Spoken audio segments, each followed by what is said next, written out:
ਤੁਹਾਨੂੰ ਦਿਖਾਉਂਦੇ ਆ ਜਿਹੜਾ ਲੰਚ ਟਾਈਮ ਹੈ ਕਿਸਾਨਾਂ ਦਾ ਹੋ ਚੁੱਕਿਆ। ਕਿਸਾਨਾਂ ਦੀ ਜਿਹੜੀ ਸੰਸਦ ਸੀ ਉਸ ਦਾ ਲੰਚ ਟਾਈਮ ਹੋ ਚੁੱਕਿਆ। ਤਸਵੀਰਾਂ ਤੁਹਾਨੂੰ ਦਿਖਾਉਂਦੇ ਆ। ਗੁਰੂ ਕੇ ਲੰਗਰ ਉਸੇ ਤਰ੍ਹਾਂ ਚੱਲ ਰਹੇ ਨੇ। ਅੱਗੇ ਦੀਆਂ ਤਸਵੀਰਾਂ ਤੁਹਾਨੂੰ ਹੋਰ ਦਿਖਾਉਂਦੇ ਆ।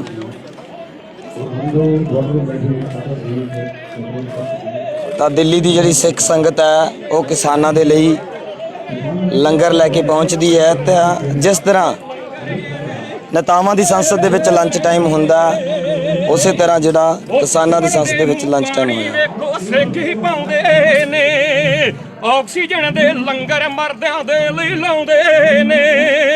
ਉਹ ਨਿਤ ਇਤਿਹਾਸਾਂ ਵਾਲੇ ਵਰਗੇ ਨਵੇਂ ਥਲਦੇ ਰਹਿਣਗੇ।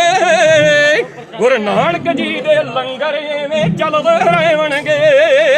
ਗੁਰੂ ਨਾਨਕ ਜੀ ਦੇ ਲੰਗਰ ਐਵੇਂ ਚੱਲਦੇ ਰਹਿਣਗੇ। ਉਹ ਜਾਤ ਪਾਤ ਤੋਂ ਉੱਚਾ ਇਹ ਧਰਮ ਨਿਆਰਾ ਆਇਆ। ਸਭ ਵਰਨਾਂ ਦਾ ਸਾਂਝਾ ਸਾਡਾ ਗੁਰੂ ਦੁਆਰਾ ਆਇਆ। ਉਹ ਜਿਹੜਾ ਚੱਲ ਕੇ ਆਇਆ ਉਸ ਦੇ ਵੱਲ ਦੇ ਰਹਿਣਗੇ। ਗੁਰੂ ਨਾਨਕ ਜੀ ਦੇ ਲੰਗਰ ਐਵੇਂ ਚੱਲਦੇ ਰਹਿਣਗੇ। ਗੁਰੂ ਨਾਨਕ ਜੀ ਦੇ ਲੰਗਰ ਐਵੇਂ ਚੱਲਦੇ ਰਹਿਣਗੇ। ਉਹ ਖਰਚ ਕੇ ਤਾਂ ਗੁਰੂ ਨਾਨਕ ਜੀ ਦੇ ਲੰਗਰ ਐਵੇਂ ਚੱਲਦੇ ਰਹਿਣਗੇ। ਮਲਕੀਤ ਸਰਪੰਚ ਆਪਣੀ ਕਵਿਤਾ ਪੇਸ਼ ਕਰ ਰਹੇ ਹਨ। ਦੇਖੋ, ਪਹਿਲਾਂ ਜਦੋਂ ਸੈਸ਼ਨ ਚੱਲਦਾ ਸੀ ਉਹਦੇ 'ਚ ਬੜੀ ਗੰਭੀਰ ਡਿਸਕਸ਼ਨ ਹੋਈ ਆ।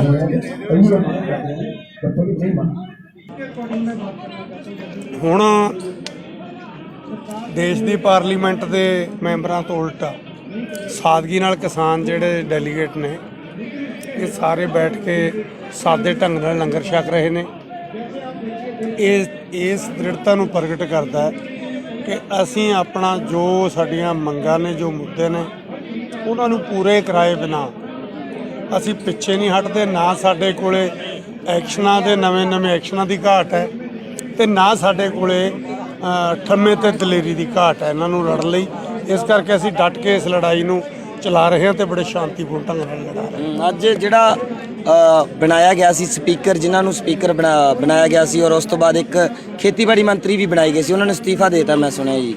ਹਾਂਜੀ, ਖੇਤੀਬਾੜੀ ਮੰਤਰੀ ਦਾ ਹਾਲ ਆ ਬਈ ਜਿਹੜਾ ਬੰਦਾ ਕਹਿੰਦਾ ਕਿਸਾਨਾਂ ਨੂੰ ਨਹੀਂ ਪਤਾ ਵੀ ਇਹਨਾਂ ਕਾਨੂੰਨਾਂ 'ਚ ਕੀ ਹੈ, ਪਰ ਜੇ ਉਹ ਕਿਤੇ ਇੱਥੇ ਆਉਂਦਾ ਤੇ ਸੱਚੀ ਮੁੱਚੀ ਅਸੀਂ ਉਹਨੂੰ ਦਿਖਾ ਦਿੰਦੇ ਵੀ ਸੱਜਣਾ ਤੈਨੂੰ ਨਹੀਂ ਪਤਾ ਇਹਨਾਂ ਕਾਨੂੰਨਾਂ 'ਚ ਕੀ ਹੈ, ਸਾਨੂੰ ਤਾਂ ਗੱਲੀ ਲੈਣ।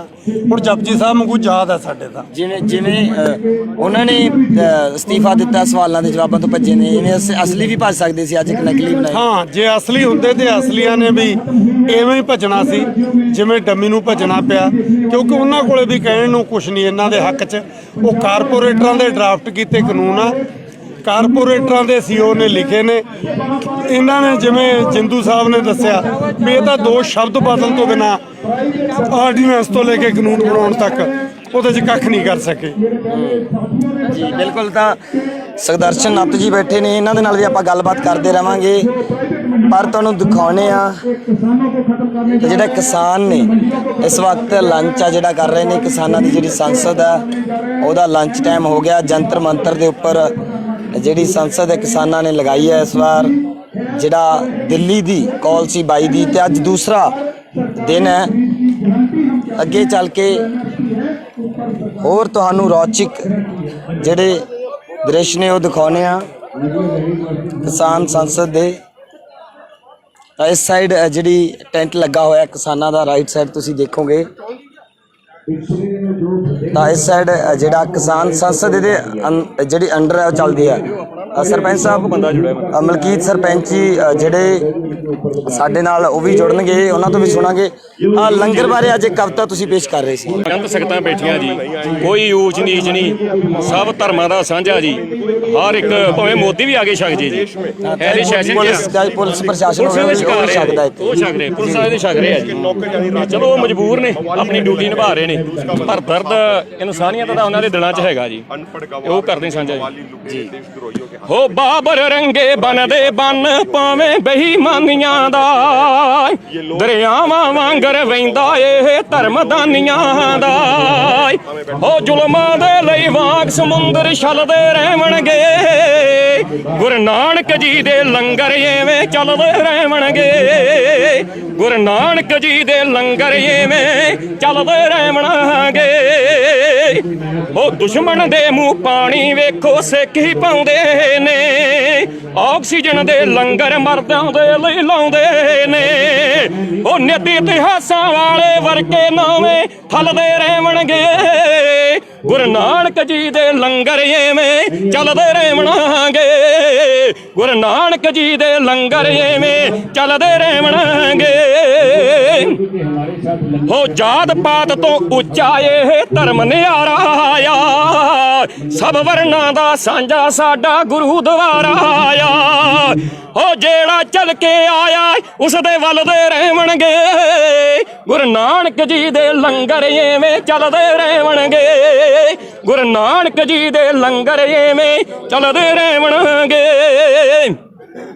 ਹੋ ਖਰਚ ਗਏ ਥੱਕ ਗਏ ਕੋਈ ਘਾਟਾ ਆਵੇ ਨਾ ਵੀਹਾਂ ਵਾਲੀ ਬਰਕਤ ਵਿੱਚੋਂ ਲੰਗਰਾਂ ਜਾਵੇ ਨਾ ਹੋ ਕਿਰਤ ਕਣਾਂ ਦੇ ਸੀਨੇ ਸਦਾ ਸਲਦੇ ਰਹਿਣਗੇ ਗੁਰੂ ਨਾਨਕ ਜੀ ਦੇ ਲੰਗਰ ਐਵੇਂ ਚੱਲਦੇ ਰਹਿਣਗੇ ਗੁਰੂ ਨਾਨਕ ਜੀ ਦੇ ਲੰਗਰ ਐਵੇਂ ਚੱਲਦੇ ਉਹ ਆ ਜਾਵੇ ਜੇ ਦੁਸ਼ਮਣ ਪੰਗਤਾਂ ਵਿੱਚ ਬਿਠਾਉਂਦੇ ਨੇ ਕੀ ਹੁੰਦਾ ਹੈ ਜਿਗਰਾ ਇਹ ਤਾਂ ਸਿੱਖ ਦਿਖਾਉਂਦੇ ਨੇ ਉਹ ਮੱਸੇ ਕਈ ਵਜੀਦੇ ਭਾਵੇਂ ਜਲਦੇ ਰਹਿਣਗੇ ਗੁਰੂ ਨਾਨਕ ਜੀ ਦੇ ਲੰਗਰ ਐਵੇਂ ਚੱਲਦੇ ਰਹਿਣਗੇ ਗੁਰੂ ਨਾਨਕ ਜੀ ਦੇ ਲੰਗਰ ਐਵੇਂ ਚੱਲਦੇ ਰਹਿਣਗੇ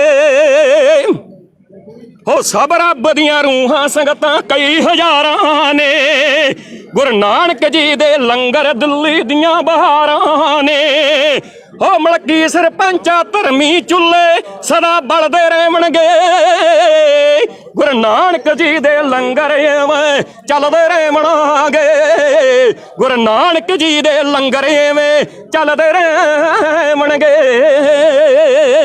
ਜੀ ਬਹੁਤ ਧੰਨਵਾਦ ਜੀ। ਤਾਂ ਮਲਕੀਤ ਸਰਪੰਚ ਹਰਾਂ ਨੂੰ ਤੁਸੀਂ ਸੁਣ ਰਹੇ ਸੀ ਬੜੀ ਖੂਬਸੂਰਤ ਆਪਣੀ ਕਲਮ ਦੇ ਨਾਲ ਪਹਿਲੇ ਦਿਨ ਤੋਂ ਜਿਹੜਾ ਕਿਸਾਨੀ ਸੰਘਰਸ਼ ਦੇ ਵਿੱਚ ਡਟੇ ਹੋਏ ਨੇ ਨਾਲ ਦੀ ਨਾਲ ਜਿਹੜੇ ਸਮੇਂ-ਸਮੇਂ ਤੇ ਗੀਤ ਅੱਜ ਗਾਣੇ ਆ ਉਹ ਆਪਣੇ ਲਿਖਦੇ ਰਹਿੰਦੇ ਨੇ। ਇੱਕ ਵੀਰ ਹੋਰ ਸਾਡੇ ਨਾਲ ਨੇ ਇਹਨਾਂ ਦਾ ਕਹਿਣਾ ਸੀ ਅੱਜ ਇਹਨਾਂ ਨੇ ਕੁਐਸਚਨ ਹਾਊਸ ਦੇ ਵਿੱਚ ਸਵਾਲ ਵੀ ਕਰਿਆ ਸੀ ਕਿ ਮਜ਼ਦੂਰਾਂ ਨੂੰ ਕਿਸ ਤਰ੍ਹਾਂ ਨੁਕਸਾਨ ਹੋਏਗਾ ਇਹਨਾਂ ਖੇਤੀ ਬਿੱਲਾਂ ਦਾ ਜੀ ਕੀ ਜਵਾਬ ਮਿਲਿਆ ਸੀ? ਦੇਖੋ ਮਜ਼ਦੂਰਾਂ ਨੂੰ ਸਭ ਨਾਲੋਂ ਵੱਧ ਨੁਕਸਾਨ ਮਜ਼ਦੂਰਾਂ ਨੂੰ ਹੀ ਹੈ ਮੇਰੇ ਹਿਸਾਬ ਨਾਲ ਜਿਹੜੇ ਨੇ ਤੇ ਅਸੀਂ ਕਹਿ ਰਹੇ ਹਾਂ ਵੀ ਜਿਹੜੀ ਸਾਡੇ ਪਿੰਡਾਂ ਦੇ ਵਿੱਚ ਨਾ ਡਾਇਰੈਕਟ ਡੀਲ ਹੁੰਦੀ ਆ ਜੇ ਅਸੀਂ ਕੋਈ ਵੀ ਫਸਲ ਖਰੀਦਦੇ ਆ ਨਾ ਤਾਂ ਕਿਸਾਨ ਨਾਲ ਮੇਰਾ ਸਿੱਧਾ ਲੈਣ ਦੇਣ ਹੁੰਦਾ ਜਦੋਂ ਕਿਸਾਨ ਕੋਲੇ ਫਸਲ ਹੀ ਨਹੀਂ ਰਹਿਣੀ ਤੇ ਫਸਲ ਕਾਰਪੋਰੇਟ ਨੇ ਖਰੀਦਣੀ ਆ ਤੇ ਉਹ ਸਾਰਾ ਮਤਲਬ ਘੁੰਮ ਕੇ ਹੱਥਾਂ ਦੇ ਵਿੱਚ ਹੀ ਆਊਗੀ ਉਹਨੇ ਕਮਿਸ਼ਨ ਜੁੜਦੇ ਜਾਣੇ ਆ ਤਾਂ ਓਬਵੀਅਸਲੀ ਕੀ ਆ ਉਹ ਜਿਹੜੀ ਡਾਇਰੈਕਟ ਡੀਲ ਹੁੰਦੀ ਹੈ ਮੇਰੀ ਉਹ ਇੰਡਾਇਰੈਕਟ 'ਚ ਬਦਲ ਜਾਏਗੀ ਤਾਂ ਕਰਕੇ ਮਜ਼ਦੂਰਾਂ ਨੂੰ ਇੱਕ ਤਾਂ ਫਸਲ ਮਹਿੰਗੀ ਮਿਲੇਗੀ ਮਜ਼ਦੂਰ ਖਤਮ ਹੋ ਜਾਊਗਾ ਉਹਦੇ ਨਾਲ ਜਿਹੜੇ ਪੱਲੇਦਾਰ ਨੇ ਉਹ ਖਤਮ ਹੋ ਜਾਣਗੇ ਜਿੱਦਾਂ ਐਫਸੀਆਈ ਗੋਦਾਮ ਨੇ ਗੋਦਾਮਾਂ ਦੇ ਵਿੱਚ ਜਿਹੜੇ ਕਰਮਚਾਰੀ ਨੇ ਕੰਮ ਕਰਦੇ ਨੇ ਉਹ ਖਤਮ ਹੋ ਜਾਣਗੇ ਤਾਂ ਕੁੱਲ ਮਿਲਾ ਕੇ ਜਿਹੜਾ ਇਹ ਕਾਨੂੰਨਾਂ ਦਾ ਜਿਹੜਾ ਸਭ ਨਾਲੋਂ ਵੱਧ ਬੋਝ ਪੈਣ ਵਾਲਾ ਉਹ ਸਾਡੇ ਜਿਹੜੇ ਮਜ਼ਦੂਰ ਵਰਗ ਤੇ ਪੈਣ ਵਾਲਾ ਤੇ ਅਸੀਂ ਇਸ ਦੇ ਰਿਗਾਰਡ ਪਿੰਡ ਜਾ ਕੇ ਇਹ ਅਸੀਂ ਹੋਕਾ ਵੀ ਦਿੰਦੇ ਆ ਵੀ ਮਜ਼ਦੂਰੋ ਇੱਕ ਜਾਗਰੂਕਤਾ ਲਹਿਰ ਵੀ ਚਲਾਈ ਹੋਈ ਸਾਡੇ ਪਿੰਡਾਂ ਦੇ ਵਿੱਚ। ਇਸ ਦਾ ਮਤਲਬ ਹੈ ਚਾਹੇ ਕਿਸਾਨ ਪਿਸੇਗਾ ਮਜ਼ਦੂਰ ਪਿਸੇਗਾ ਉੱਥੇ ਦੁਕਾਨਦਾਰ ਉੱਥੇ ਹਰ ਵਰਗ ਜਿਹੜਾ ਤੁਸੀਂ ਕਹਿੰਦੇ ਹੋ ਕਿ ਇਸ ਹਰ ਵਰਗ ਨੂੰ ਜਿਹੜਾ ਘਾਟੇ ਦੇ ਵਿੱਚ ਲੈ ਕੇ ਜਾਣਗੇ ਇੱਕ ਉਸ ਦਿਸ਼ਾ ਵੱਲ ਲੈ ਕੇ ਜਾਣਗੇ ਜਦੋਂ ਕਾਰਪੋਰੇਟ ਫਸਲ ਖਰੀਦੂਗਾ ਤਾਂ ਆਲਰੇਡੀ ਮਹਿੰਗੀ ਵੇਚੂਗਾ ਕਿਉਂਕਿ ਉਹਨੇ ਮੁਨਾਫਾ ਕਮਾਉਣਾ ਹੈ। ਬਿਲਕੁਲ ਕੋਈ ਇਹ 'ਚ ਕੋਈ ਦੋ ਰਾਏ ਨਹੀਂ ਹੈਗੀ ਤੇ ਇੱਕ ਫੋਰ ਐਗਜ਼ਾਮਪਲ ਮੈਂ ਕਹਿ ਦੇਵਾਂ ਵੀ ਸਾਡੇ ਪਿੰਡਾਂ ਦੇ ਵਿੱਚ ਛੱਲੀਆਂ ਦਾ ਅੱਜ ਕੱਲ੍ਹ ਮੌਸਮ ਚੱਲਦਾ ਕੋਈ ਵੀ ਪਿੰਡ ਦੇ ਖੇਤ ਵਿੱਚ ਛੱਲੀਆਂ ਦੇ ਤੋੜ ਕੇ ਖਾ ਸਕਦਾ ਪਰ ਜੇ ਉੱਥੇ ਦੂਸਰੇ ਸਾਈਡ ਦੇਖੀਏ ਉਹੀ ਚੀਜ਼ ਨੂੰ ਉਹੀ ਫਸਲ ਨੂੰ ਉਹ ਪੈਕਿੰਗ ਕਰਕੇ ਇੱਕ 70 ਰੁਪਏ ਦੀ ਛੱਲੀ ਵਿਕ ਰਹੀ ਆ ਤਾਂ ਇੱਕ ਸਿੱਧਾ ਮੈਂ ਤੁਹਾਨੂੰ ਇੱਕ ਐਗਜ਼ਾਮਪਲ ਦਿੱਤੀ ਹੈ ਛੱਲੀ ਦੀ, ਕਿ ਜਦੋਂ ਇਹ ਚੀਜ਼ ਕਾਰਪੋਰੇਟ ਘਰਾਣਿਆਂ ਦੇ ਹੱਥਾਂ 'ਚ ਆਊਗੀ, ਅੱਜ ਮੈਂ ਮਤਲਬ ਭਾਰੀ ਮਾਤਰਾ ਦੇ ਵਿੱਚੋਂ ਖਰੀਦ ਲੈਣਾ, ਸਾਲ ਦੀ ਫਸਲ ਮਤਲਬ ਖਾਣ ਜੋਗੀ ਦਾਣੇ ਖਰੀਦ ਲੈਣਾ, ਤੇ ਫਿਰ ਸਾਨੂੰ ਕਿੱਲੋ ਦੀਆਂ ਥੈਲੀਆਂ 'ਚ ਮਿਲੇਗਾ, ਜਿਵੇਂ ਆਪਣੇ ਲੂਣ ਮਿਲ ਰਿਹਾ, ਨਮਕ ਮਿਲ ਰਿਹਾ। ਇੱਦਾਂ ਹੀ ਹੈ ਸਭ ਨਾਲੋਂ ਵੱਧ ਜਿਹੜਾ ਨੁਕਸਾਨ ਆ ਉਹ ਆਉਣ ਵਾਲੇ ਟਾਈਮ ਦੇ ਵਿੱਚ ਮਜ਼ਦੂਰਾਂ ਨੂੰ ਹੋਣਾ ਤੈਅ ਹੈ ਇਸ ਚੀਜ਼ ਦਾ। ਬਿਲਕੁਲ, ਤਾਂ ਇਹਨਾਂ ਵੀਰਾਂ ਦਾ ਜਿਹੜਾ ਇਹ ਦਾਵਾ ਹੈ, ਰੋਸ ਹੈ ਕਿ ਜਿੱਥੇ ਕਿਸਾਨ ਪਿਸੂਗਾ ਇਹਨਾਂ ਬਿੱਲਾਂ ਦੇ ਨਾਲ, ਉੱਥੇ ਮਜ਼ਦੂਰ ਵੀ ਬਰਾਬਰ ਪਿਸਣਗੇ। ਧੰਨਵਾਦ ਜੀ। ਤਾਂ ਅਗਲੀਆਂ ਤਸਵੀਰਾਂ ਤੁਹਾਨੂੰ ਦਿਖਾਉਣੇ ਆ ਸੰਸਦ ਦੀਆਂ, ਜਿਹੜੀਆਂ ਕਿਸਾਨਾਂ ਦੀ ਸੰਸਦ ਸੀ। ਲੰਚ ਟਾਈਮ ਹੋਇਆ। ਹਾਂਜੀ ਸਰ, ਤੁਸੀਂ ਕਿੱਥੋਂ ਜੀ? हिसार हरियाणा। ਸਹਾਰ ਹਰਿਆਣਾ ਤੋਂ। हाँ, ਬੜਾ ਵੱਡਾ ਝੰਡਾ ਲੈ ਕੇ ਆਏ ਪ੍ਰਧਾਨ ਮੰਤਰੀ ਸਾਹਿਬ ਨੂੰ ਦਿਖਾਉਣਾ ਜੀ। ये पूरे देश के किसानों ने भी दिखाना है, सरकार ने भी दिखाना है। पहले सरकार ने दिखाना है, फिर किसानों को इससे जागृत करना है। ਲੱਗਦਾ ਸਰਕਾਰ ਜਾਗਰੂਕ ਹੋਊਗੀ ਜਾਂ ਸਰਕਾਰ ਤੁਹਾਡੀ ਗੱਲ ਸੁਣ ਲੂਗੀ? ਹੁਣ ਦੂਸਰਾ ਦਿਨ ਸੀ ਸੰਸਦ ਦਾ। बिल्कुल सरकार ने किसानों की बात सुननी पड़ेगी, क्योंकि किसान अपनी जगह सही हैं और सरकार गलत है। और ये देश जो है जो किसानों का है, मजदूरों का है, कर्मचारियों का है, नौजवानों का, छात्रों का है। इनकी आवाज़ को ज़्यादा देर तक कोई भी सरकार लोकतंत्र में दबा नहीं सकती। और हर हालात में जो किसान इतने मजबूत हैं इस मानसिकता से कि उनको पता है कि तुम्हारी ये फसलें और नस्लें नष्ट करने वाले कानून है, इसलिए एक डोज तो हमने सरकार को दे दिया बंगाल में, अब दूसरा डोज हम इसको यूपी के अंदर दे देंगे। अगर ये नहीं मानती है तो उसके बाद इसके पास कुछ नहीं बचेगा, इस सरकार को जाना होगा और ये कानूनों को भी वापस लेना होगा। ऐसी हालात में हम इसे आंदोलन के ताकत से इसके अंदर सरकार को बता देंगे। ਜੀ ਤੁਸੀਂ ਵੀ ਇੱਕ ਸਵਾਲ ਕਰਿਆ ਸੀਗਾ ਕੁਐਸਚਨ ਆਵਰ ਦੇ ਵਿੱਚ, ਜਿਹੜਾ ਕਿਸਾਨਾਂ ਦੀ ਸੰਸਦ ਸੀਗੀ, ਤਾਂ ਕੀ ਮਿਲਿਆ ਤੁਹਾਨੂੰ ਸਵਾਲ ਦਾ ਜਵਾਬ? ਕੀ ਹੁਣ ਲੱਗਦਾ ਸਰਕਾਰ ਵਾਲੇ ਪਾਸਿਓਂ ਕੋਈ ਸਹੀ ਜਵਾਬ ਮਿਲੇਗਾ? सरकार चाहे जवाब सही दे या ना दे, सरकार अठधर्मिता पे अपना रही है, लेकिन इस सरकार को ये नहीं पता इस दुनिया में जर्मनी का तानाशाह हुआ हिटलर, जब वो अपनी जिद पे खड़ा रहा और जनता ने, वहाँ की जनता ने कहा भाई अपनी जिद छोड़ दे, जिद नहीं छोड़ी, उसने आत्महत्या की अपने रिवॉल्वर से।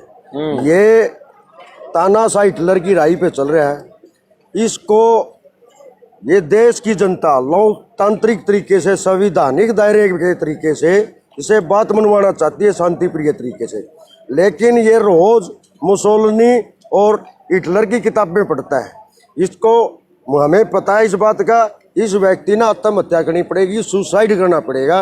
और जब ये आरएसएस की विचारधारा, ਉਹ ਤਾਂ ਕਹਿੰਦੇ ਅਸੀਂ 50 ਸਾਲ ਰਾਜ ਕਰਨਾ, ਤੁਸੀਂ ਕਿਵੇਂ ਕਹਿ ਰਹੇ ਹੋ ਆਤਮ ਹੱਤਿਆ ਕਰਨੀ? ਬੀਜੇਪੀ ਸਰਕਾਰ ਤਾਂ ਕਹਿੰਦੀ ਅਸੀਂ 50 ਸਾਲ ਰਾਜ ਕਰਾਂਗੇ। 50 साल, ये जब 2012 के अंदर कांग्रेस ये बिल लाई थी ना, और इन्होंने इस बिल का विरोध किया था संसद भवन के अंदर, तो इस हिंदुस्तान का, भारत का किसान और मजदूर ने ये लगा था जैसे इसने अपनी पार्टी का नाम भारतीय जनता पार्टी रखा था, तो यहाँ की जनता ने ये समझा है कि राष्ट्रवादी पार्टी है। जब इन्होंने अपना खेल दिखाना शुरू किया तो पता चल गया ये राष्ट्रवादी पार्टी ना होकर के राष्ट्रीय षड्यंत्रकारी संघ की पार्टी है।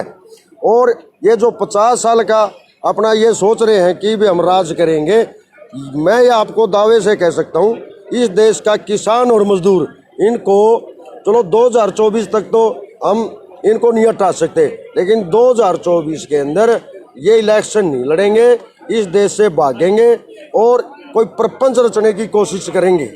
जैसे पिछला 2019 का चुनाव था, इन्होंने पुलवामा जैसे नकली हमले करवा करके देश के ऊपर गलत कार्रवाई की और देश इनकी भावना में बह करके इनको वोट देगा। ਨਾਲ ਦੀ ਨਾਲ ਆਪਾਂ ਗੱਲਬਾਤ ਵੀ ਕਰ ਰਹੇ ਹਾਂ। ਗਲੇ ਤੇ ਕੀ ਹੋਇਆ ਜੀ? ਇੱਧਰ ਕੈਮਰਾਮੈਨ ਨੂੰ ਬੇਨਤੀ ਕਰੂੰਗਾ ਤਸਵੀਰਾਂ ਦਿਖਾ ਦੇਣ। ਬਾਪੂ ਹੋਰਾਂ ਦੇ ਜਿਹੜੇ ਪੱਟਾ ਵੀ ਲੱਗਿਆ ਹੋਇਆ ਗਲੇ ਵਾਲਾ ਜਿਹੜਾ ਹੁੰਦਾ ਜਦੋਂ ਧੌਣ ਤੋਂ ਚਵਲ ਪੈ ਜਾਂਦਾ, ਕੀ ਹੋਇਆ ਜੀ? ਗਲੇ ਨੂੰ ਖਿੱਚ ਪਈ ਹੈ? ਇਹ ਜਦੋਂ ਅਸੀਂ ਅੰਦੋਲਨ 2 ਮਹੀਨੇ ਉੱਥੇ ਪੰਜਾਬ 'ਚ ਚਲਾਇਆ, ਉਸ ਦੇ ਅਸੀਂ ਆਗੂ ਰੋਲ ਨਿਭਾਇਆ 2 ਮਹੀਨੇ।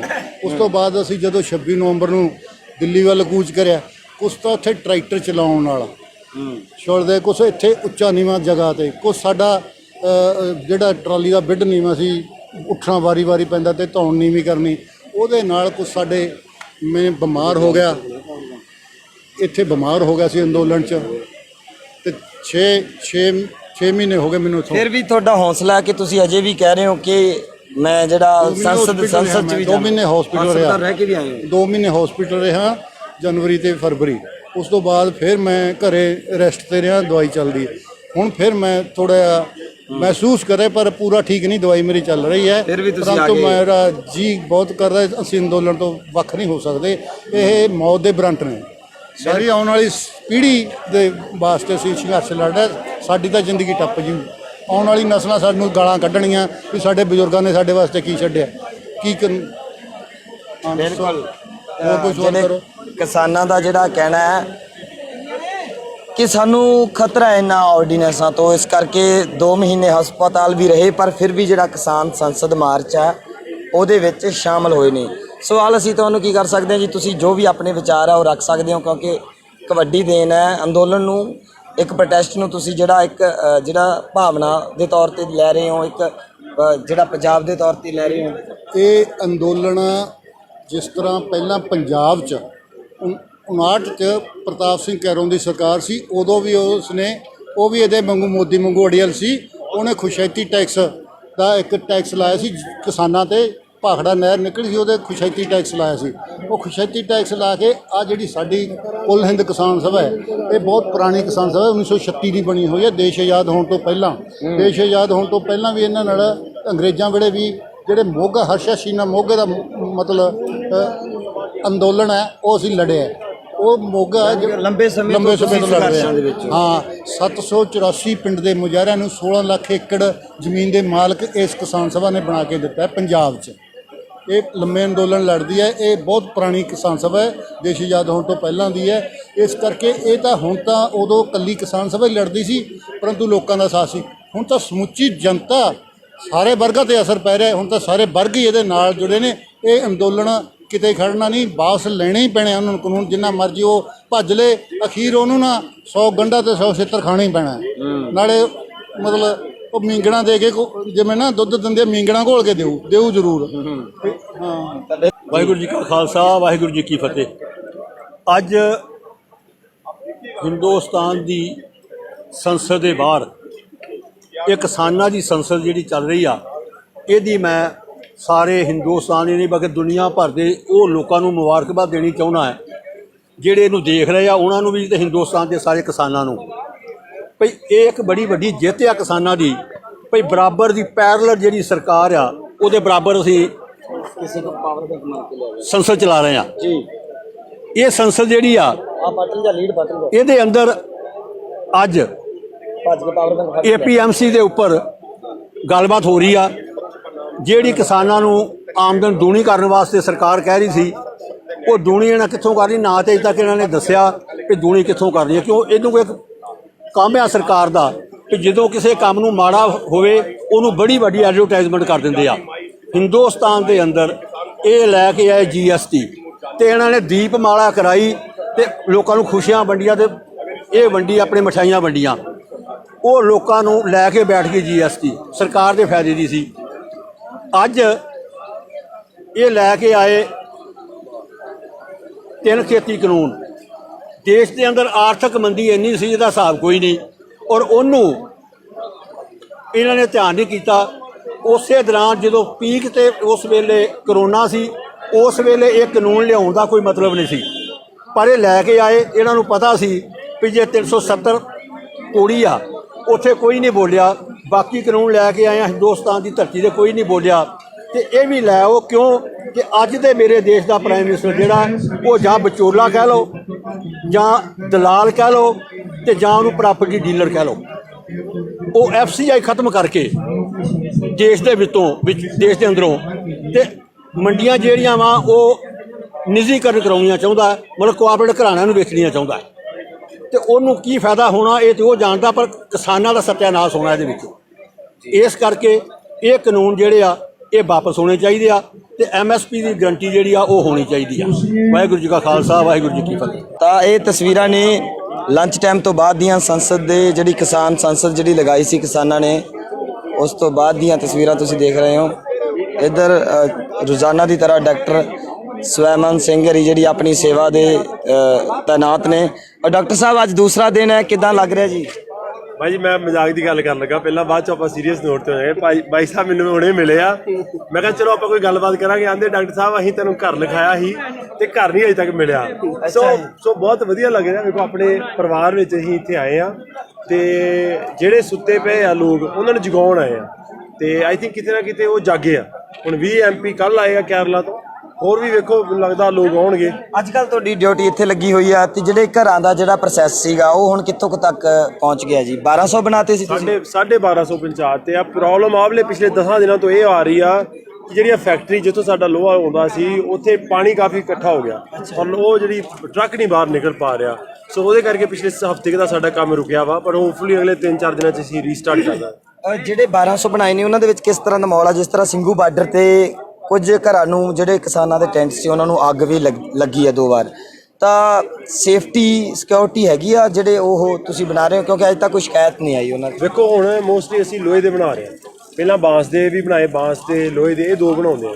ਸੇਫਟੀ ਤਾਂ ਆਬਵੀਅਸਲੀ ਘਰਾਂ ਵਰਗੀ ਉੱਥੇ ਨਹੀਂ ਹੋ ਸਕਦੀ, ਪਰ ਅਸੀਂ ਇੱਕ ਪਲਾਨ ਬਣਾਇਆ ਸੀ ਕਿ ਯਾਰ ਅਸੀਂ ਪਹਿਲਾਂ ਤਾਂ ਲੋਕਾਂ ਨੂੰ ਅਵੇਅਰ ਕਰਾਓ ਕਿ ਜਿਹੜੀਆਂ ਕੱਚੀਆਂ ਤਾਰਾਂ ਉਹਨਾਂ ਨੂੰ ਪੱਕੀਆਂ ਕਰੋ।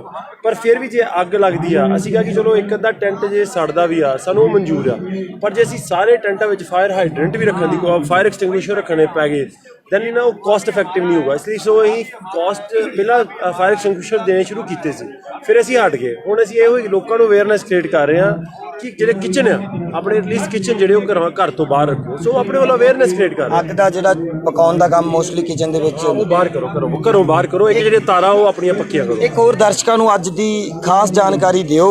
ਕੱਲ ਤੇ ਅੱਜ ਤੁਸੀਂ ਦੋਨੇ ਦਿਨ ਇੱਥੇ ਮੌਜੂਦ ਹੋ, ਗਰਮੀ ਵੀ ਬਹੁਤ ਹੈ, ਕੱਲ ਤਾਂ ਹਵਾ ਵੀ ਨਹੀਂ ਚੱਲ ਰਹੀ ਸੀ, ਅੱਜ ਥੋੜੀ ਬਹੁਤ ਹਵਾ ਹੈ। ਕਿਸਾਨ ਕਿਸ ਤਰ੍ਹਾਂ, ਕਿਸੇ ਨੂੰ ਚੱਕਰ ਆਉਣ ਦੀ ਸ਼ਿਕਾਇਤ ਤਾਂ ਨਹੀਂ, ਕਿਸੇ ਨੂੰ ਗਰਮੀ ਦੀ ਪ੍ਰੋਬਲਮ ਤਾਂ ਨਹੀਂ ਆਈ ਕਿਸੇ ਤਰ੍ਹਾਂ ਦੀ? ਨਹੀਂ, ਗਰਮੀ ਤਾਂ ਵੇਖੋ ਹੋ ਸਕਦਾ ਸਾਰਿਆਂ ਨੂੰ ਲੱਗੇ, ਪਰ ਅਸੀਂ ਇਹ ਸੰਘਰਸ਼ੀ ਲੋਕ ਆ। ਹੁਣ ਜੇ ਉੱਥੇ ਅਸੀਂ ਖਾਸ ਤੌਰ ਤੇ BP ਦੀ ਪ੍ਰੋਬਲਮ ਵੀ ਆ ਜਾਂਦੀ। ਨਹੀਂ ਦੇਖੋ ਪ੍ਰੋਬਲਮ ਇੱਥੇ ਇਹ ਆ ਜਿਆਦਾ ਇਹ ਆਈ ਕਿ ਕੋਈ ਅੱਜ ਦਵਾਈ ਨਹੀਂ ਖਾ ਕੇ ਆਇਆ। ਐਕਚੁਅਲ ਵਿੱਚ ਅਸੀਂ ਆਏ ਹਾਂ ਕਿ ਜੇ ਬਾਈ ਚਾਂਸ ਕੋਈ ਪ੍ਰੋਬਲਮ ਨਾ ਆ ਜੇ ਤੇ ਸਾਡੀ ਲੋੜ ਨਾ ਪਵੇ। ਐਮਰਜੈਂਸੀ ਸੇਵਾਵਾਂ ਤਾਂ ਚਾਹੀਦੀਆਂ। ਹਾਂ ਐਮਰਜੈਂਸੀ ਬਾਤ, ਪਰ ਫਿਰ ਉਹ ਕਈ ਵਾਰੀ ਕੋਈ ਬਜ਼ੁਰਗ ਆ ਉਹ ਆਪਣੀ ਦਵਾਈ ਨਹੀਂ ਅੱਜ ਖਾ ਕੇ ਆਇਆ, ਇੱਕ ਦੇ ਚੋਟ ਲੱਗੀ ਕੱਲ, ਉਹ ਪੈਰ ਉਹਦਾ ਪਾੜ ਗਿਆ, ਉਹਦੇ ਪੱਟੀ ਕਰਤੀ। ਕਈ ਵਾਰੀ ਆਪਣੇ ਪੁਲਿਸ ਵਾਲੇ ਇੱਥੇ ਆਉਂਦੇ ਮੇਰਾ ਸਿਰ ਦਰਦ ਹੁੰਦਾ, ਚਲ ਸਿਰ ਦਰਦ ਦੀ ਕੋਲ। ਸੋ ਸਾਰਾ ਕੁਝ ਹੈਗਾ, ਵੋਮਿਟਿੰਗ, ਡਾਇਰੀਆ, ਉਹ ਕੇਸਿਸ ਵੀ ਆਏ ਆ। ਉੱਥੇ ਡਾਕਟਰ ਸਾਹਿਬ ਟਿਕਰੀ ਬਾਰਡਰ ਕਿਸ ਤਰ੍ਹਾਂ ਚੱਲ ਰਿਹਾ? ਉੱਥੇ ਵੀ ਕਲੀਨਿਕ ਹੈ ਤੁਹਾਡਾ, ਉੱਥੇ ਵੀ ਵਲੰਟੀਅਰ ਬੈਠੇ ਨੇ ਜੀ? ਹਾਂ ਪੂਰੀ ਟੀਮ ਯਾਰ, ਇਦਾਂ ਥੋੜੀ ਆਉਂਦੇ ਆ, ਦੋਵੇਂ ਥਾਵਾਂ ਤੇ ਪੂਰਾ ਕੰਮ ਚੱਲ ਰਿਹਾ ਔਰ ਡਾਕਟਰਸ ਵੀ ਉੱਥੇ ਬੈਠੇ ਆ, ਟੀਮ ਡਾਕਟਰਸ ਦੀ ਉੱਥੇ ਆ। ਇਦਾਂ ਅਸੀਂ 2 ਡਾਕਟਰ ਇੱਥੇ ਆਏ ਆ, ਨਾਲ ਸਾਡੇ ਨਰਸ ਸਟਾਫ ਹੈ, ਸੋ ਪੂਰਾ ਸਟਾਫ ਨਾਲ ਇੱਥੇ ਆਏ ਆ। ਉੱਥੇ ਇਹਨਾਂ ਨਾਲ ਵੀ ਆਪਾਂ ਜਿਹੜਾ ਇੰਟਰੋਡਿਊਸ ਹੋਵੇ। ਜ਼ਰੂਰ। ਵੀਰੇ ਕਿਵੇਂ ਲੱਗਦਾ ਡਾਕਟਰ, ਖਾਸ ਤੌਰ ਤੇ ਡਾਕਟਰ ਸਵੈਮਾਨ ਸਿੰਘ ਨਾਲ ਕੰਮ ਕਰਕੇ? ਬਹੁਤ ਵਧੀਆ ਜੀ, ਇੱਕ ਅਲੱਗ ਤੋਂ ਹੀ ਖੁਸ਼ੀ ਮਿਲਦੀ ਆ ਕਿਉਂਕਿ ਇਹ ਇੱਕ ਆਪਣਾ ਸੰਘਰਸ਼ ਨਹੀਂ, ਇਹ ਆਪਣੀ ਹੋਂਦ ਦੀ ਲੜਾਈ ਹੈ। ਜਿਹਨੂੰ ਕਹਿ ਦਈਏ ਕਿ ਇਹ ਆਪਣਾ ਇੱਕ ਪੂਰਾ ਪਰਿਵਾਰ ਆ। ਆਪਾਂ ਸ਼ੁਰੂ ਤੋਂ ਹੀ ਸੰਘਰਸ਼ ਦੇ ਨਾਲ ਜਿੱਦਾਂ ਜੁੜੇ ਆ, ਇੱਕ ਪਰਿਵਾਰ ਬਣਿਆ ਆਪਣਾ ਪੂਰਾ। ਨਾ ਆਪਣਾ ਘਰ ਜਾਣ ਨੂੰ ਦਿਲ ਕਰਦਾ ਤੇ ਨਾ ਹੀ ਆਪਾਂ ਗਏ ਆ। ਜਦੋਂ ਇੱਕ ਵਾਰ ਆ ਗਏ ਤਾਂ ਬਾਅਦ ਘਰ ਨਹੀਂ ਗਏ, ਕਿਉਂਕਿ ਆਪਣਾ ਪਰਿਵਾਰ ਆ। ਜਿੱਥੇ ਜਿਹੜਾ ਕੰਮ ਘਰੇ ਕਰਕੇ ਖੁਸ਼ੀ ਮਿਲਦੀ ਉਹੀ ਇੱਥੇ ਮਿਲਦੀ ਆ। ਐਸਾ ਆਪਾਂ ਸਾਰੀ ਉਮਰ ਬਹੁਤ ਕਮਾਉਣਾ, ਬਟ ਜਿਹੜੀ ਇਹ ਚੀਜ਼ ਆ ਨਾ, ਇਹ ਆਪਾਂ ਨੂੰ ਕਦੀ ਕਿਤੇ ਵੀ ਨਹੀਂ ਮਿਲਦੀ। ਇਹ ਚੀਜ਼ ਕਰਮ ਵਾਲਿਆਂ ਨੂੰ, ਕਿਸਮਤ ਵਾਲਿਆਂ ਨੂੰ ਮਿਲਦੀ ਹੈ। ਮੈਂ ਤਾਂ ਫਿਰ ਵੀ ਵਲੰਟੀਅਰਸ ਨੂੰ ਇਹੀ ਕਹਿਣਾ ਚਾਹੂੰਗਾ, ਜੋੜ ਕੇ ਬੇਨਤੀ ਆ ਕਿ ਬਈ ਜਿੰਨਾ ਵੀ ਹੋ ਸਕਦਾ ਹਫਤੇ 'ਚੋਂ 1 ਦਿਨ 2 ਦਿਨ। ਅਜੇ ਸਟੱਡੀ ਕਰ ਰਹੇ ਹੋ? ਜੀ ਮੈਂ BSc ਨਰਸਿੰਗ 3rd ਈਅਰ ਦਾ ਸਟੂਡੈਂਟ ਆ ਤੇ ਹੁਣ ਕਾਲਜ ਬੰਦ ਆ, ਆਨਲਾਈਨ ਕਲਾਸਿਸ ਵੀ ਨਾਲ ਲਗਾ ਰਹੇ ਆ, ਨਾਲ ਸੇਵਾ ਨਿਭਾ ਰਹੇ। ਨਾਲੇ ਡਾਕਟਰ ਸਾਹਿਬ ਐਕਸਪੀਰੀਅੰਸ ਸਰਟੀਫਿਕੇਟ ਵੀ ਮਿਲੂਗਾ ਤੁਹਾਡੇ? ਹਾਂ 100% ਜੀ ਆ। ਬਾਕੀ ਤੁਸੀਂ ਇਹਨਾਂ ਨਾਲ ਗੱਲ ਕਰ ਸਕਦੇ ਹੋ, MBBS ਡਾਕਟਰ ਸਾਡੇ ਨਾਲ ਜੀ। ਕਿਹੜੇ ਸਾਲ 'ਚ, ਸਤਿ ਸ਼੍ਰੀ ਅਕਾਲ, ਕਿਹੜੇ ਸਾਲ 'ਚ ਕਿੱਥੇ ਪੜ੍ਹਾਈ ਤੁਸੀਂ ਕਰ ਰਹੇ ਹੋ ਇਸ ਵਕਤ? ਮੈਂ ਗਵਰਨਮੈਂਟ ਮੈਡੀਕਲ ਕਾਲਜ ਅੰਮ੍ਰਿਤਸਰ 'ਚ ਪੜ੍ਹਾਈ ਕਰ ਰਹੀ ਹਾਂ ਤੇ ਉੱਥੇ ਸਾਡੀ ਕੋਰਸ ਕੰਪਲੀਟ ਹੈ ਤੇ ਕੰਪਲਸਰੀ ਟ੍ਰੇਨਿੰਗ ਚੱਲ ਰਹੀ ਹੈ 1 ਈਅਰ ਦੀ। ਤੇ ਉਸ ਦੌਰਾਨ ਹੀ ਆਪਾਂ ਸਰ ਦੀ ਐਸੋਸੀਏਸ਼ਨ ਨਾਲ ਜੁੜੇ, 5 ਰਿਵਰਸ ਹਾਰਟ ਐਸੋਸੀਏਸ਼ਨ, ਤੇ ਹੁਣ ਆਪਾਂ ਸਰ ਦੇ ਨਾਲ ਹੀ ਕੰਮ ਕਰ ਰਹੇ ਹਾਂ ਟਿਕਰੀ ਬਾਰਡਰ ਤੇ। ਹਾਰਟ ਦੀ ਜਿਹੜੇ ਹਾਰਟ ਦੀ ਪ੍ਰੈਕਟਿਸ ਹੀ ਤੁਸੀਂ ਕਰ ਰਹੇ ਹੋ? ਉਸ ਸਾਡੀ ਹਜੇ MBBS ਕੰਪਲੀਟ ਹੋਈ ਨਾ, ਉਸ ਤੋਂ ਬਾਅਦ ਟ੍ਰੇਨਿੰਗ ਚੱਲ ਰਹੀ ਹੈ 1 ਈਅਰ ਦੀ ਹਜੇ, ਸਿੰਪਲ। ਤਾਂ ਇਹ ਕਿਸਾਨੀ ਸੰਘਰਸ਼ ਦੇ ਵਿੱਚ ਜਿਹੜੇ ਵੀ ਡਾਕਟਰ ਆਏ ਸੀ ਜਾਂ ਜਿਹੜੇ ਵੀ ਵਲੰਟੀਅਰ ਆਏ, ਉਹ ਕਹਿੰਦੇ ਕੰਮ ਤਾਂ ਕਿਤੇ ਹੋਰ ਵੀ ਕਰ ਲਾਂਗੇ ਜਾ ਕੇ, ਜਿਹੜਾ ਇੱਥੇ ਕੰਮ ਕਰਨ ਦਾ ਜਾਂ ਇੱਥੇ ਸੇਵਾ ਕਰਨ ਦਾ ਜਿਹੜਾ ਸਕੂਨ ਹੈ ਜਿਹੜਾ ਮਿਲਦਾ ਮਨ ਨੂੰ, ਤਾਂ ਉਹ ਵੱਖਰਾ ਹੈ। ਤਾਂ ਤੁਹਾਡੀਆਂ ਫੀਲਿੰਗਸ ਕਿਸ ਤਰ੍ਹਾਂ ਦੀਆਂ ਨੇ ਕਿਸਾਨੀ ਸੰਘਰਸ਼ ਦੇ ਵਿੱਚ? ਬਿਲਕੁਲ ਇੱਥੇ ਸਭ ਦੀ ਸੇਵਾ ਕਰਕੇ ਇੱਕ ਮਤਲਬ ਸਕੂਨ ਮਿਲਦਾ, ਦਿਲ ਨੂੰ ਖੁਸ਼ੀ ਮਿਲਦੀ ਹੈ ਜਦੋਂ ਸਾਰੇ ਬਲੇਸਿੰਗਸ ਦੇ ਕੇ ਜਾਂਦੇ ਆ। ਆਪਾਂ ਉੱਥੇ ਵੀ ਨਾ ਜਦੋਂ ਟਿਕਰੀ ਤੇ ਮੈਡੀਸਿਨਸ ਦਿੰਦੇ ਆ ਕਿਸੇ ਨੂੰ ਤਾਂ ਸਾਰੇ ਕਹਿ ਕੇ ਜਾਂਦੇ ਤੁਸੀਂ ਸਾਡੇ ਧੀ ਵਰਗੇ ਹੋ ਐਂਡ ਬਹੁਤ ਬਲੇਸਿੰਗਸ ਦਿੰਦੇ ਆ ਅਤੇ ਉਹ ਦਿਲ ਨੂੰ ਬਹੁਤ ਚੰਗਾ ਲੱਗਦਾ ਹੈ। ਤਾਂ ਇੱਥੇ ਰਹਿਣ ਦਾ ਇਹਨਾਂ ਨੂੰ ਸੇਵਾ ਕਰਨ ਦਾ ਮਤਲਬ ਇੱਕ ਅੰਦਰ ਹੁੰਦਾ ਹੈ ਕਿ ਰਹਿਣਾ ਹੈ ਇੱਥੇ, ਕੋਈ ਇੱਦਾਂ ਮਤਲਬ ਆਪਣੇ ਨਾਲ ਇਹ ਵੀ ਰੁਕਿਆ ਕਿ ਕਿਸੇ ਨੇ ਰੋਕਿਆ ਨਹੀਂ ਧੱਕੇ ਨਾਲ, ਆਪਾਂ ਆਪਣੇ ਮਰਜ਼ੀ ਨਾਲ ਰੁਕਿਆ। ਇੱਥੇ ਬਹੁਤ ਵਧੀਆ ਲੱਗਦਾ ਸਾਨੂੰ ਦਿਲ ਨੂੰ ਸਕੂਨ ਮਿਲਦਾ, ਵਧੀਆ ਲੱਗਦਾ। ਇੱਕ ਬਾਬਾ ਜੀ ਨੇ ਸਾਡੇ ਨਾਲ ਜਿਹੜਾ ਕਾਫੀ ਤਲਖੀ ਦਿਖਾਈ ਹੈ ਇਹਨਾਂ ਨੇ ਅੱਜ ਮੋਦੀ ਸਰਕਾਰ ਦੇ ਖਿਲਾਫ। ਬਾਬਾ ਜੀ ਕੀ ਹਾਲ ਚਾਲ ਹੈ ਜੀ? ਹਾਲ ਤਾਂ ਸਾਡਾ ਠੀਕ ਹੈ। ਠੀਕ ਠਾਕ ਹੈ? ਹਾਂ ਜੀ ਠੀਕ ਹੈ ਬਿਲਕੁਲ। ਅੱਜ ਬੜੇ ਤੁਸੀਂ ਗਰਮੀ ਦੇ ਵਿੱਚ ਆਏ, ਲੱਗਦਾ ਬੜਾ ਉੱਚੀ ਬੋਲੇ, ਲੱਗਦਾ ਆਵਾਜ਼ ਜਾਊਗੀ ਪ੍ਰਧਾਨ ਮੰਤਰੀ ਸਾਹਿਬ ਤੱਕ। ਇਸ ਤਰ੍ਹਾਂ ਨਾ ਅਸੀਂ ਸਨੇਹ ਤੇ ਭੇਜਣੀ ਆ ਬਈ ਤਿੰਨੇ ਕਾਨੂੰਨ ਵਾਪਸ ਕਰ ਲੈ ਬਈ ਤਿੰਨਾਂ ਕਾਨੂੰਨਾਂ ਦੇ ਬਾਰੇ ਅਸੀਂ ਉਹਨੂੰ ਬੜੀ ਵਾਰ ਆਖ ਰਹੇ ਹਾਂ ਬਈ ਸਾਡੇ ਤਿੰਨੇ ਕਾਨੂੰਨ ਵਾਪਸ ਕਰ ਲੈ। ਉਹ ਪ੍ਰਾਈਵੇਟ ਮੰਡੀਆਂ ਸਾਨੂੰ ਨਹੀਂ ਚਾਹੀਦੀਆਂ, ਸਾਡੀ ਸਰਕਾਰੀ ਮੰਡੀਆਂ ਸਾਨੂੰ ਚਾਹੀਦੀਆਂ ਨੇ। ਜਿਹੜੇ ਵੀ ਇਹ ਪ੍ਰਾਈਵੇਟ ਲਿਆ ਰਿਹਾ ਹੈ ਆਪਣੇ ਮੰਡੀਆਂ ਆਪਣੀਆਂ, ਸਾਨੂੰ ਇਹਦੀ ਮੰਡੀਆਂ ਦੀ ਕੋਈ ਲੋੜ ਨਹੀਂ। ਸਾਡੀਆਂ ਸਰਕਾਰ ਦੀ ਟੈਕਸ ਦਿੰਦੇ ਆ, ਸਰਕਾਰੀ ਮੰਡੀਆਂ ਸਾਡੀਆਂ ਚਾਹੀਦੀਆਂ ਨੇ ਔਰ ਸਰਕਾਰੀ ਮੰਡੀਆਂ ਸਾਡੀਆਂ ਚੱਲਣ। ਇਹਦਾ ਕੀ ਹੈ, ਇਹ ਸਰਕਾਰੀ ਮੰਡੀਆਂ ਮਤਲਬ ਨਿਰਸਤ ਕਰ ਦੇਗਾ। ਉਸ ਤੋਂ ਬਾਅਦ ਕੀ ਕਰੇਗਾ, 2 ਸਾਲ ਧਾਨ ਕਣਕ ਮਹਿੰਗਾ ਖਰੀਦੇਗਾ। ਉਸ ਤੋਂ ਬਾਅਦ ਇਹ ਜਦੋਂ ਮੰਡੀਆਂ ਸਾਡੀਆਂ ਨਿਰਸਤ ਹੋ ਜਾਣਗੀਆਂ ਉਹਨਾਂ ਦੇ ਵਿੱਚ ਉਹਨਾਂ ਦੇ ਸਮਝ ਕਰ ਲਾ ਵਪਾਰੀ ਨਾ ਜਾਣਗੇ। ਇਹ ਫਿਰ ਆਪਣੀ ਮਨਮਾਨੀ ਕਰੇਗਾ, ਮਤਲਬ ਧਾਨ ਸਸਤਾ ਖਰੀਦ ਕੇ ਕਣਕ ਸਸਤੀ ਖਰੀਦ ਕੇ ਤੇ ਰੱਖੇਗਾ। ਤੇ ਇਹ ਮਤਲਬ ਜਿਹੜਾ ਅੱਜ ਸਾਡੇ 25 ਰੁਪਏ ਆਟਾ 30 ਰੁਪਏ ਵਿਕਦਾ ਹੈ, ਇਹ 100-150 ਨੂੰ ਕਿਲੋ ਵੇਚੇਗਾ। ਜਿਵੇਂ ਗੋਭੀ ਇਹਨੇ 600 ਨੂੰ ਕਿਲੋ। ਤੁਸੀਂ ਕਹਿੰਦੇ ਆ ਵੀ ਇੰਨਾ ਮਹਿੰਗਾ ਸਮਾਨ ਵੇਚਣਗੇ ਪ੍ਰਾਈਵੇਟ ਵਾਲੇ ਜੇ ਆ ਗਏ ਤਾਂ ਜਿਹੜੇ ਵੀ ਖਪਤ ਪਦਾਰਥ ਨੇ, ਖਾਦੇ ਪਦਾਰਥ ਨੇ ਜਾਂ ਖੇਤੀਬਾੜੀ ਨਾਲ ਜੁੜੇ ਹੋਏ, ਤੁਸੀਂ ਕਹਿੰਦੇ ਹੋ ਵੀ ਇਹ ਹੁਣ ਪ੍ਰਾਈਵੇਟ ਨਹੀਂ ਹੋਣ ਦੇਣੇ, ਇੰਨੇ ਮਹਿੰਗੇ ਨਹੀਂ ਵਿਕਣਦੇ ਨੇ। ਅਸੀਂ ਜਿਸ ਹਿਸਾਬ ਨਾਲ ਚੱਲ ਰਹੇ ਸਾਡਾ ਸਿਸਟਮ ਉੱਦਾਂ ਚੱਲਣ ਦਿਓ। ਹਾਂਜੀ ਅਸੀਂ ਉਸ ਸਿਸਟਮ ਨਾਲ ਜਿਵੇਂ ਸਾਡੀ ਸਰਕਾਰ ਸਾਡੇ ਅੱਗੇ ਅਸੀਂ ਵੋਟਾਂ ਜਿਤਾਂਗੇ, ਜਿਵੇਂ ਸਾਡੀਆਂ ਮੰਡੀਆਂ ਸਰਕਾਰੀ ਚੱਲਦੀਆਂ ਨੇ ਉਸ ਤਰ੍ਹਾਂ ਚੱਲਦੀਆਂ ਰਹਿਣ ਚਾਹੀਦੀਆਂ ਨੇ। ਬਾਕੀ ਅਸੀਂ ਇਹਦੀ ਪ੍ਰਾਈਵੇਟ ਮੰਡੀ ਸਾਨੂੰ ਕੋਈ ਨਹੀਂ ਚਾਹੀਦੀ। ਪ੍ਰਾਈਵੇਟ ਮੰਡੀ ਵੀ ਨਹੀਂ ਚਾਹੀਦੀ ਤਾਂ ਹੋਰ ਕੀ ਡਰ ਲੱਗਦਾ ਤੁਹਾਨੂੰ? ਇਹ ਕਾਨੂੰਨ ਆ ਗਏ ਤਾਂ ਜਿਹੜਾ ਖਤਰਾ ਖੜਾ ਹੋ ਜੂਗਾ ਕਿਸਾਨਾਂ ਨੂੰ। ਮੈਂ ਨਾ ਤੁਸੀਂ ਇਹ ਆਂਦੇ ਜੇ ਵੀ ਕਾਨੂੰਨ ਆ ਗਿਆ ਖਤਰਾ, ਤੇ ਤੁਸੀਂ ਇਹ ਦੱਸ ਦਿਓ ਨਾ ਇਹਦੇ ਚੰਗਾ ਕੀ ਹੈ, ਇਹਦੇ चिट्टा की है, क्या सफेद है क्या इसमें?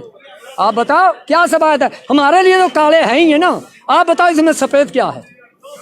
ਅਸੀਂ ਤਾਂ ਦਰਅਸਲ ਤੁਹਾਨੂੰ ਦਿਖਾ ਰਹੇ ਹਾਂ ਜਿਹੜਾ ਅਸੀਂ ਜਿਹੜੀ ਤੁਹਾਡੀ ਗੱਲ ਹੈ ਲੋਕਾਂ ਤੱਕ ਪਹੁੰਚਾ ਰਹੇ ਹਾਂ। ਪਰ ਮਸਲਾ ਇਹ ਗੋਦੀ ਮੀਡੀਆ ਨਹੀਂ ਉਹ ਸਾਡੀ ਗੱਲ ਦਿੰਦੀ, ਮੈਂ ਬਿਲਕੁਲ ਨਿਰਸਤ। ਪੰਜਾਬ ਅਤੇ ਪੰਜਾਬੀਅਤ ਨਾਲ ਜੁੜਿਆ ਹਰ ਮੁੱਦਾ, ਹਰ ਖਬਰ ਨਿਰਪੱਖ ਤਰੀਕੇ ਨਾਲ ਤੁਹਾਡੇ ਤੱਕ ਪਹੁੰਚਣ ਦੀ ਕੋਸ਼ਿਸ਼ ਵਿੱਚ ਤੁਸੀਂ ਵੀ ਦੇਵੋ ਸਾਡਾ ਸਾਥ। ਤਾਂ ਹੁਣੇ ਲਾਈਕ ਕਰੋ ਸਾਡਾ ਫੇਸਬੁੱਕ ਪੇਜ, ਸਬਸਕ੍ਰਾਈਬ ਕਰੋ YouTube ਤੇ ਅਤੇ ਫੋਲੋ ਕਰੋ ਇੰਸਟਾ ਅਤੇ ਟਵਿੱਟਰ ਤੇ ਨਿਰਪੱਖ ਪੋਸਟ, ਖਬਰ ਦੀ ਨਿਰਪੱਖ ਆਵਾਜ਼। ਵਿਜ਼ਿਟ ਕਰੋ www.nirpakhpost.com।